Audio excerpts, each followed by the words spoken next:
நான் விழுந்து விழுந்து தொழுதேன். கண்களை நீ மூடிக்கொண்டால் நான் குலுங்கி குலுங்கி அழுதேன். இது மாற்றமா தடுமாற்றமா என் நெஞ்சிலே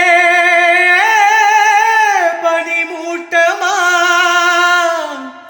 நீ தோழியா இல்லை எதிரியா இன்று தினமும் போராட்டமா?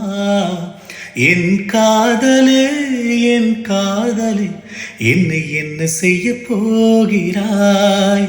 நான் ஓவியன் என்று தெரிந்தும் நீ ஏன் கண்ணிரண்டை கேட்கிறாய்? சிலுவைகள் சிறகுகள் ரெண்டில் என்ன தர போகிறாய்?